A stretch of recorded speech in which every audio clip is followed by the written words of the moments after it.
Hello everyone. Today I'm going to be talking about syphilis, and on the next coming slides I've got the learning objectives and the RN test plan.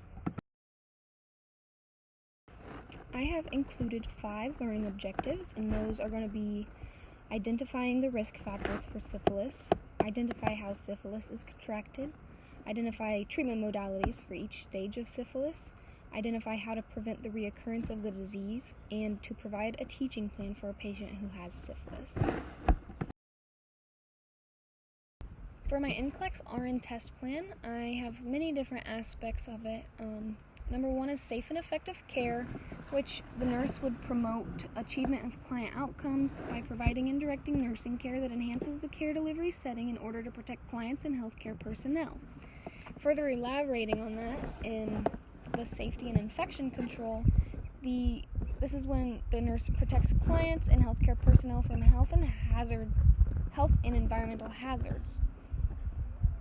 Then we have health promotion and maintenance, and this is when the nurse provides and directs nursing care for the client that incorporates knowledge of expected growth and development principles, prevention and or early detection of health problems, and strategies to achieve optimal health. If you want to take a moment to read the bullet points underneath, and that will give you a good idea of what to look for throughout the presentation. NCLEX RN test plan continued. So for number 3, we have psychosocial integrity, and the nurse is going to provide and direct nursing care that promotes and supports the emotional, mental, and social well-being of the client experiencing stressful events, as well as clients with acute or chronic mental illness. Then we have the physiological integrity, and this is when the nurse promotes physical health and wellness by providing care and comfort, reducing client risk potential, and managing health alterations. Further elaborating on that, we have the pharmacological and parenteral therapies, and this is providing care related to the administration of medication and parenteral therapies. And we also have the reduction of risk potential, and this is reducing the likelihood that clients will develop complications or health problems related to existing conditions, treatments, or procedures. And then again, you can look at the bullet points underneath and just to know what to expect to look for throughout the presentation. Before we can get into it, we need to have an understanding of what syphilis is. So syphilis is an acute and or chronic, multi-stage, curable, sexually transmitted infection that is bacterial in origin and caused by the spirochete treponema pallidum. It can also be classified into the group of STIs that relate to or cause genital ulcers, and it is important to know that there is no current vaccine for this STI. For the contraction and occurrence of syphilis, the bacteria is readily penetrating any intact mucous membranes or microscopic lesions in the skin, which within hours will enter the lymphatic system and spread throughout the blood. That happens so fast. It can be acquired through multiple different actions, but the highest incidence of transmission is through sexual contact with an infected person via oral, anal, or vaginal sex. Transmission can also be congenital, and that is from mother to fetus, maybe during pregnancy or childbirth. And typically during pregnancy, that will happen by or during the 4th month. And this can lead to complications such as infection, low birth weight, and stillbirth. The contraction, treatment, and prevention of syphilis are extremely important because of the biological effects that syphilis has on the transmission of HIV. And it also is important because of the effects that it has on children's health. The risk factors for syphilis include unsafe sexual practices, which may include having multiple partners or exchanging sexual actions for money, the failure to use a condom, or sleeping with someone who has a known infection, males who have sex with males, even though it's rare, exposure to infected bodily fluids, and IV and illicit drug use through the use of shared needles with an infected person. Please pause your screen, read the question, and answer. The correct answer is D. Minors can legally give informed consent for diagnostic procedures and treatment in certain situations, and that includes the treatment of STIs. Syphilis can be divided into 3, 4, or even 5 stages depending on your literature, but we're going to use the 4-step approach. During stage 1, or the primary stage, which is 2 to 3 weeks after the initial inoculation of the bacteria, you will see a painless lesion, and this will disappear by itself but is extremely contagious. Stage 2, or the secondary stage, occurs after the infection has spread or generalized, and this occurs typically 2 to 6 months after the initial infection but can last up to 2 years.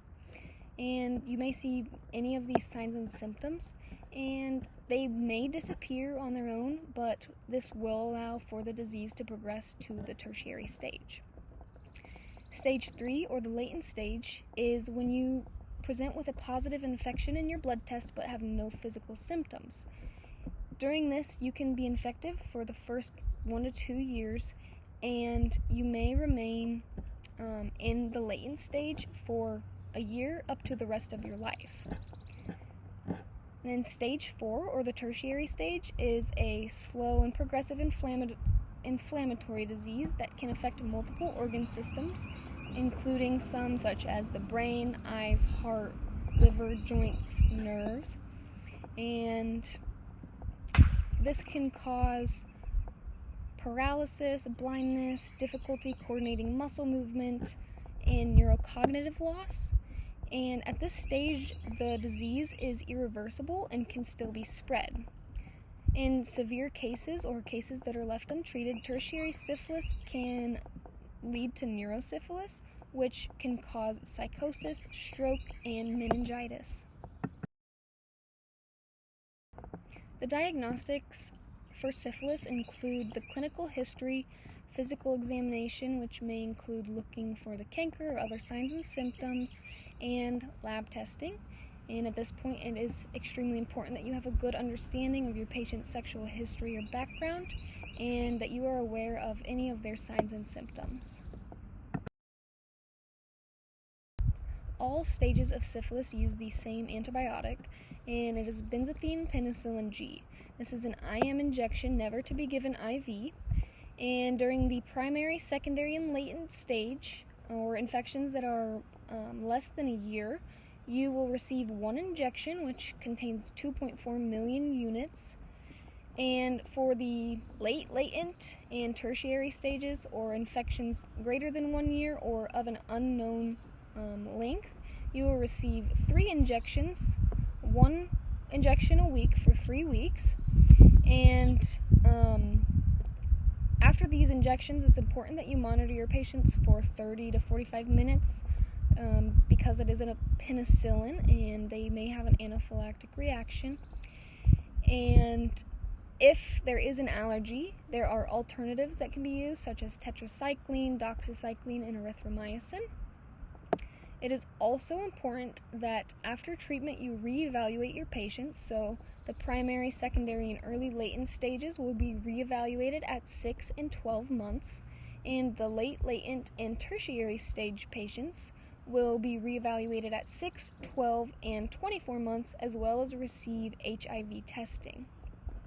After treatment, it is important to notify the provider of any tachycardia, myalgia, or a rash, because this can be indicative of the Jurix-Herxheimer reaction, which is, it needs to be reported to the provider immediately. Please pause your screen, read the question, and answer. The correct answer is C. The reddened rash on the hands and feet, sore throat, fever, and fatigue are all symptoms of secondary syphilis. The nursing considerations are also extremely important. You want to make sure that you are being empathetic with your patient and their diagnosis. This can be very challenging for someone to deal with and to cope with. And as the nurse, it's also part of your job to help break the stigma of STIs. And it's important to understand that a lot of people will avoid seeking health care because of the stigma around an STI. The nurse should also communicate openly and provide a therapeutic environment where the client feels safe and like they're able to talk and never like they're being judged. They may also provide resources, again, such as those support groups or outside sources. And the good hygiene. It's so important to wash your hands and just to make sure that you are keeping your hands clean, keeping clean. And then finally, in the state of North Carolina, syphilis is a reportable disease, so it is important that the nurse is educated on that so that they can report that to the public health department. Prevention of syphilis can occur through many different means, and one model that's used today to kind of help guide and understand a patient before educating them on prevention is the PLICIT model. It stands for permission, to give the patient the permission to talk about their experience, limited information, which means you want to make sure that they're not limited to what they know, and you want to give them any information that may be beneficial to them.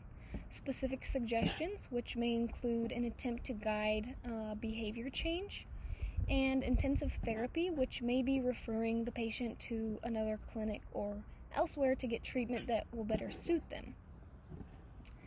Some other important acts to take for prevention include safe sexual habits, and this may include the use of condoms, being transparent with partners, making sure that you're getting your STI testing, and that also goes hand in hand with recognizing ways to decrease the transmission of STIs. And then again, it is important to perform good hand and bodily hygiene, especially after touching a lesion or becoming in contact with bodily fluids because of how infective they are.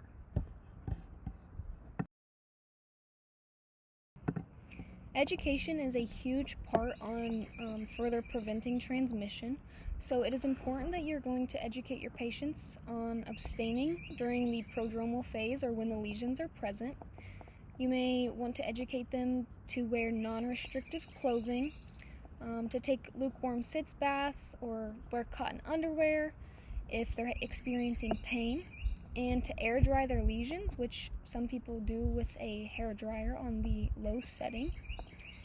And it may be beneficial for them to urinate in water if they're having pain while urinating, to avoid extreme temperatures such as an ice pack or heating pads, to practice good hand washing, especially after touching those lesions or any bodily fluids, to practice safe sex, including the use of condoms, especially with any new or uninfected partners, and to inform your healthcare provider and any sexual partners of your condition. In the state of North Carolina, syphilis is a reportable disease and must be reported to the state. So it's important that the nurse is aware of that and knows to report that to the public health department. Then on this page, I have included a list of my references.